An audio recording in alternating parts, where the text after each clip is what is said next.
How's it going, everyone? Today, we're going to take a look at Niv. This 5-color Yorion deck is one of the most powerful mid-range decks in Pioneer and has been putting up great results since the release of Outlaws of Thunder Junction. My first video on this channel was actually a challenge top 8 run with Niv quite a while back. The deck has gone through quite a few iterations, bouncing from really powerful to not really as playable, and right now it's back in a really great spot, attacking the metagame and putting up great results week in and week out. So before we dive into the specific, be sure to like and subscribe. It helps me out a ton and it's totally free. First up, let's look at the Manabase. So as you would expect from a 5-color deck, the Manabase is a big part of what makes this deck as playable and powerful as it is. We're taking a look at 2 different lists that both finished in the top 4 of challenges recently from strong Niv players, Claudio and McWinsauce, both of which have put up tons of results with Niv over the years. It's not a surprise that you see almost every triome make an appearance, and here we have the different triomes as well as the fakely named triomes and Fabled Passage along with Mana Confluence. These are your 12 tri-lands. What you'll notice as far as numbers go is that every mana base for Niv is going to be a little different. It's a deck that as you customize it, due to the nature of it being a toolbox mid-range deck where you can play almost anything you want, people are going to need to change numbers to make different spells castable, as well as whether or not they want to play more tri-lands, less tri-lands, more tap lands, more shock lands. How they want to build the mana base is really a customizable decision. What you'll see though is that green and white have to be heavily represented to facilitate your early drops in Caryatid as well as your early removal in Leyline Binding, and you really want access to a lot of triomes. Part of the reason to be a Yorion deck is that you can run 34 lands, giving you access to 11 or 12 triomes, immediately making it so your turn 1s are likely to be tap lands, setting you up to give you most of your colors going into turns 2 and 3. Once you learn each of the different triomes and what they're able to produce, it makes this deck a lot easier. One of the spots you'll find as you learn the deck at first is that quickly remembering what lands tap for what, how you're able to sequence your Bring to Lights when you need to tap specific colors or leave up specific colors. That's a spot where those thoughts take up a lot of time. Newer players will start to run low on time, especially online, if they're taking time thinking about how they need to tap for each spell. Next up, we move to the dual lands. So we had our tri-lands, now we have our dual lands. You'll see a lot of shock lands, but there won't be too much overlap in them. A lot of times, again, you don't really want lands that tap for the same thing as other lands. So a lot of times you'll see a heavy amount of shock lands that still have green or white, but you'll start to see some red and black in here as well. Some people are playing some of the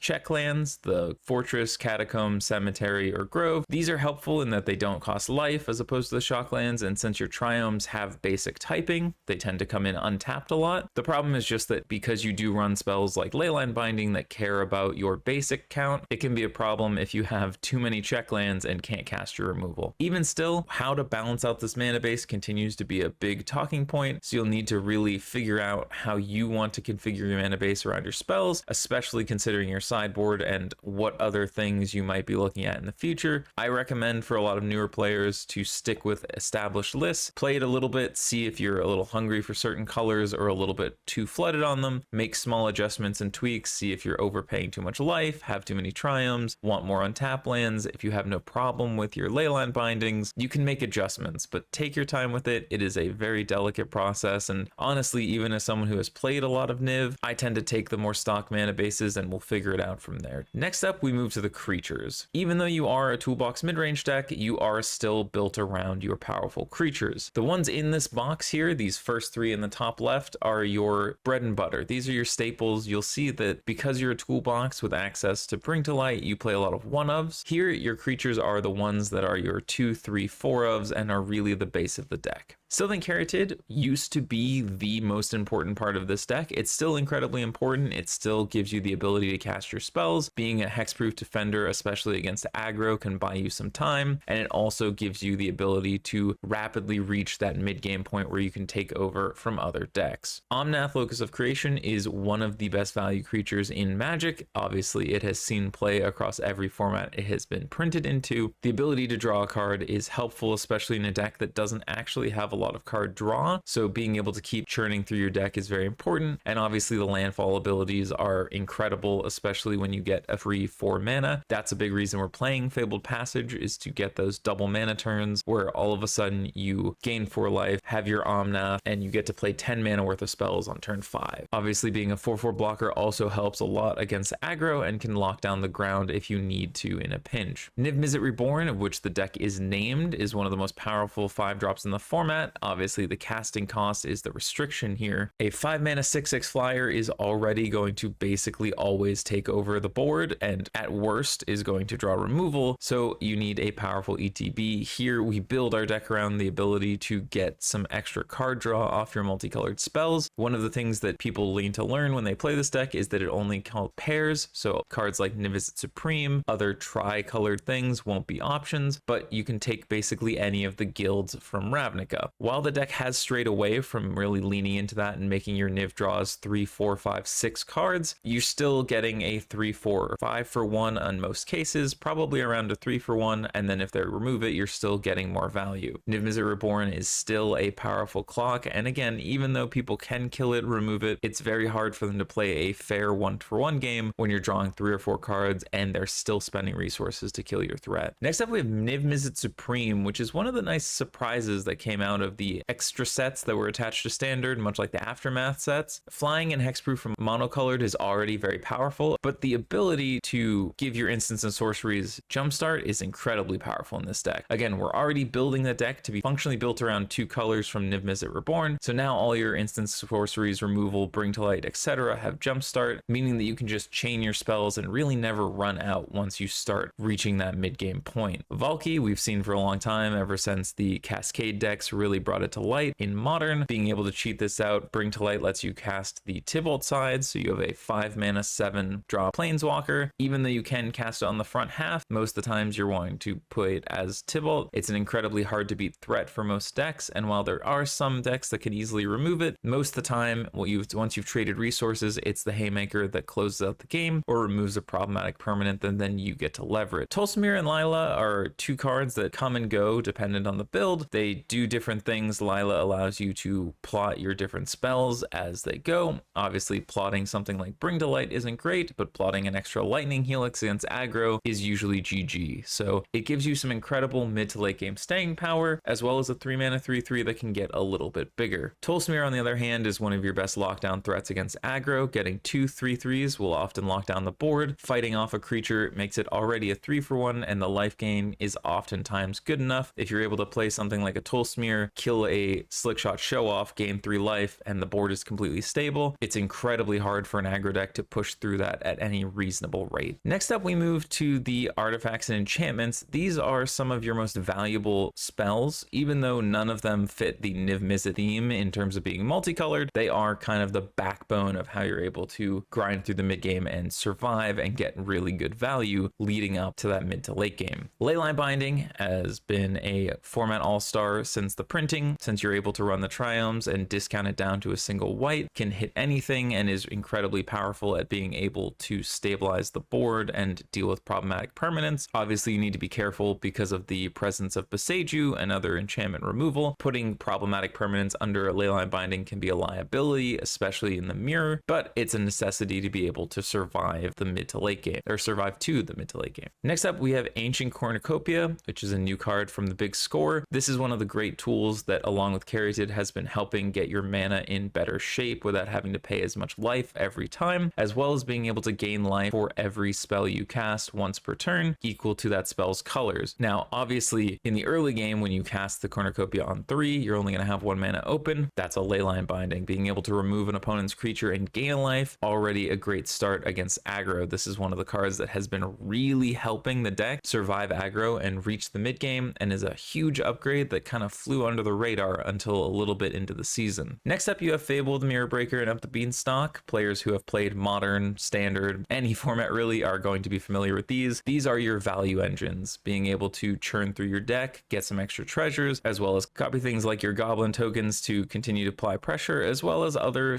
corner case situations where you board in threats you may want to copy. Really, you're here for the body to trade and get treasures, discard to keep churning, and then the flip side is a little bit more value in this build as opposed to others where you have specific creatures to copy. Up the beanstalk, most your deck costs 5 or greater. Even if it is discounted like Leyline Binding, you're going to get a lot of value off it. And the biggest way this deck stumbles, reach the mid game, your Niv Mizzet Reborn wouldn't hit a great number of spells, and then you were just waiting. Please top deck a Bring to Light, please top deck a 5-drop. Up the beanstalk pretty much eliminates that along with Fable and a lot of these cards we've been talking about like Lila. You just never run out of gas, and so as your opponent starts draining resources, you are just slamming haymaker after haymaker after haymaker, and they can never really recover. Next up, we have your spells, and obviously these are the backbone of the deck as far as your interaction goes, as well as how you're able to take over the mid to late game. You'll see a variety of spells here. Some are main, some are sideboard. The numbers are always different. This is another area where people can configure the deck how they want, depending on what metagame they want to attack. First up, we have Bring to Light, the hallmark of this deck, also part of the name. This is your tutor package. It means that any of these cards you have +4 copies of, same with all of your creatures. This is the hallmark card of the deck. You pretty much will always want to be casting it for the max value if you can, but knowing what you can get for lower values is valuable, such as Valky for 2, and you want to make sure that you always have access to a variety of different numbers. So if you're stuck on a color, you can still say find a Wrath for 4 or a Wrath 3 or a different effect that may be helpful. Next up, we have a bit of the removal. We'll start with Vanishing Verse. This is an incredibly powerful and efficient spell. Being able to exile a monocolored permanent is incredibly powerful, especially in a format where Leyline Binding and red creatures are very prevalent, as well as being able to hit various green creatures. You're able to deal with a lot of the aggro threats like out of Heroic or Slickshot Show Off, as well as some of the bigger things like Liliana the Veil against midrange, Waste Not itself, or Shieldred, all of which can become problems if left unchecked. Next up, we have Lightning Helix. We'll come back to Pillage, but Lightning Helix is a hallmark of Modern. Being able to deal 3 is a great number, 2 mana is a great spot in the curve, and the life gain is incredible. Again, this deck just wants to survive to 5+ mana. Lightning Helix gets you there so much more efficiently than we used to have before. We have Molten Collapse. This is an upgraded Dreadbore. Obviously, we've seen it before in a lot of different ways. You have the ability to descend based on losing any creatures that may die, or specifically Fabled Passage, but being able to destroy any creature or planeswalker is huge, and then obviously the non-land side can be valuable as well. Going back to Pillage, this is another one of the Outlaw of Thunder Junction cards that really leveled up this deck along with Ancient Cornucopia. This is ostensibly Demonic Tutor in a lot of ways. I know it doesn't seem like it, but when you're casting this, obviously you don't want to cast it on turn 2, but even if you do, it's a look at 4, draw 1. As you play it in the mid to late game, it can be a look at 10, look at 12, look at 14, and even though it's a draw 1 and not something like a dig through time, it is a true 2 mana spell that you could plot for 3 if you need to protect it against something like Waste Not, but this is a true 2 mana spell. Look at the top X, draw your best card or the most relevant. It isn't at quite the same power level as a Bring to Light, which just finds it, but you're going to find it more often than not, and because it's so cheap in the mid to late game, if you're looking at 14, you have 7 mana, you can grab a Niv, you can grab a Bring to Light, and double spell in the same turn. It's incredibly powerful, and one of the biggest reasons this deck has gone on to find the success it has. Next up, we'll take a quick look at some of the different Wrath effects. Starting with Deafening Clarion, this one is your 3 mana one in case you need to get onto the board early. There have been a lot of times against aggro where I'll slam a Caryatid on 2, they'll dump their hand of creatures, and then I'll sacrifice my Caryatid to Clarion and play a tap land, re-clearing the board, resetting the board. They no longer have any threats, and I'm untapping to go to 4 mana where I'm a lot more comfortable to interact at. The other side of this is a lot of times against aggro, I've found if you slam a Niv Mizzet Reborn and you're able to untap with it, you can Clarion on both sides and gain 6 life, not only wrathing their board, but putting the game somewhat out of reach. The other two are a little bit contentious. There have been every kind of sweeper you've ever seen in these slots. Currently, the 2 builds run a variant on either Sunfall or Deadly Cover-Up. Both great. I like Sunfall a lot for being able to not only give you a threat, but exile, very important against some indestructible threats. Deadly Cover-Up, on the other hand, really powerful card against some of the decks that have specific cards that matter, being able to steal all of, say, the Slickshot Show-Offs or all of the Cavalier of Thorns, or even something like taking all of your opponent's Bring to Lights or Nivs.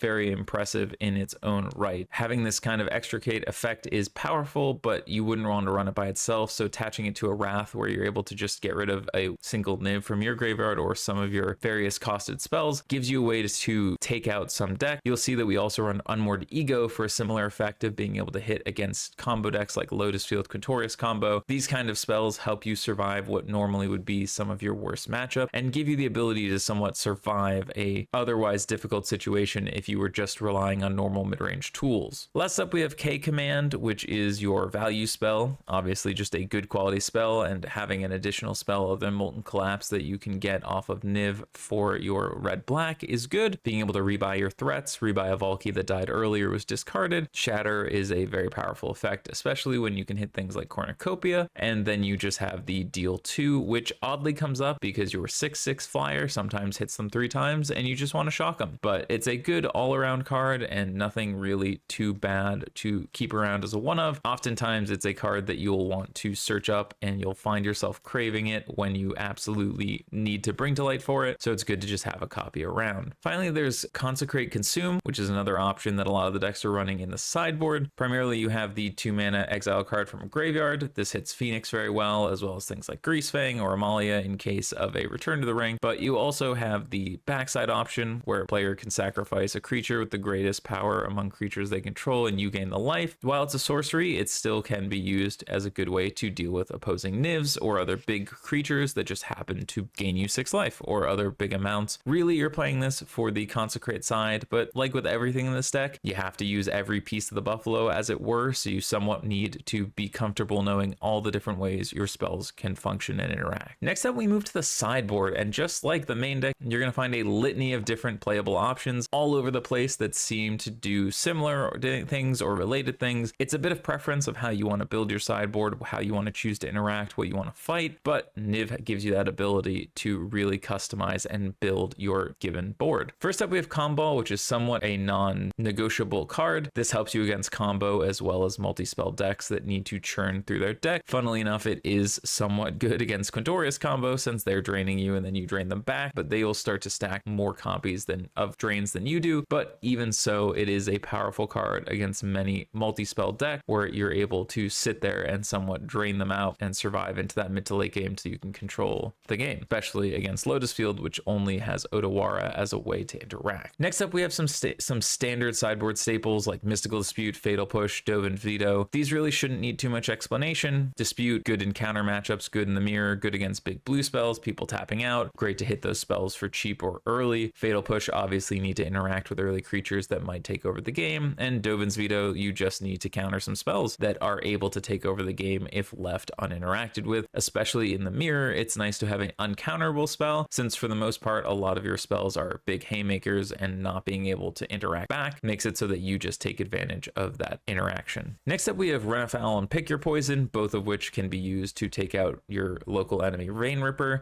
Pick Your Poison obviously has a flexible side to it of artifacts and enchantments, especially nice at hitting Leyline bindings, but again, a lot of times you are using these cards to hit Vein Ripper, Slickshot Show Off, etc. Run Afoul, a little bit more niche and narrow, but at instant speed lets you avoid the death to the new burb. Next up, we have Elder Gargaroth, a spell that has started to come back into favor mainly because of Pick Your Poison. If you're going to play something big to try and block these flyers like Slickshot Show Off or Arclight Phoenix or Vein Ripper, having it not actually have flying is very powerful, because then Run Afoul or Pick Your Poison out of Gruul aggro can't touch it. It's a 6/6, so it's massive. The burn decks can't really deal with it, and if you ever get to attack with it, they basically lose on the spot. Next up, we have Notion Thief, which is another great card at being able to help you deal with decks like Phoenix. If they try to tap out for a treasure cruise, a lot of times you can slam a Notion Thief and really take over the game. While it is a bit fragile, most of the times you're trying to hold it and leverage it for the mid game. Also oddly specifically good in the mirror, where people might cycle a bunch of Triomes or get behind some good powerful card draw out of the sideboard. Previously Teferi was in there, and it's just a difficult to interact with card if you flash it on end step where they may not be expecting it. Next up, you have Quakebringer, which is able to be foretold for 4 mana. The big part of this is that it is a 5 mana card, so it is not able to be removed by Skyclave Apparition. It stops life gain, which is key against Amalia combo, which is a deck you can sometimes struggle with if they're able to get their cards down at instant speed. Even though you don't really have much use for the 2 damage to each opponent ability, most of the time this is a 5 mana you can't gain life, and the body is not irrelevant in a lot of matchups where you might just need to lock down the board. Krenko's Buzzcutter is a staple to a degree here, being able to deal with Lotus Field, the land itself, because it doesn't target, so you're able to destroy up to 1 on basic. Obviously, this is one of your ways, along with Comball and Dovin's Veto and Ashiok, to try and handle Lotus Field. Same with Notion Thief. You'll see a lot of cards dedicated to matchups like Lotus Field, Quintorius combo, because traditionally the matchup you're most scared of as Niv, because you build to beat creatures, you build to beat mid-range decks, is combo. So you need a lot of tools in the sideboard to make that a survivable archetype to fight against. Last up, we have Ashiok Dreamrender. This is your graveyard hate, as well as the ability to stop things like Lotus Field from searching or Bring to Light from searching. This is a very powerful spell in a lot of matchups, even so far as to see Phoenix start to play it in the main. Obviously, this deck doesn't need as much help in that degree, but it is a really powerful tool, and when you have access to something like this, very worthwhile considering a few slots. So that is a breakdown of all the main staples from Niv. These are the two lists that I used. I mentioned it earlier by McWinsauce as well as Claudio, both of which play a lot of Niv. I'd recommend giving them a follow on Twitter or X because they tend to post a lot of their deck lists as well as their result from the challenges. I'll put the links to these lists in the description, but like I said, it changes every week what package you want to play, so you really want to be cognizant of all the different cards in the format that have relevant text for you. And this is a deck, because of the toolbox nature, where Scryfall is your friend. Go dig for different effects of multicolored spells, figure out how to configure your mana base, and really you can customize this deck to an almost incredible degree where you can find some cards that people are never really expecting. Like I said, I've seen cards like Teferi, Hero of Dominaria, do really well, Dragonlord Dromoka, these odd cards that you wouldn't really expect, but if you find the right time and place for them, can be very dominant. So there you have it. That is Niv to Light, one of my favorite decks in Pioneer, one of the strongest decks right now, and definitely if you're going to local RCQs, a deck you need to not only respect, but understand so that you can both play it and fight it. So with that, thank you for watching. Let me know in the comments down below what you thought of this style of deck tech. I'm trying out something new with these kinds of slides. I'd be happy to get some feedback on it. For all of you who watched to the end, I really appreciate you. Thank you so much. Until next time.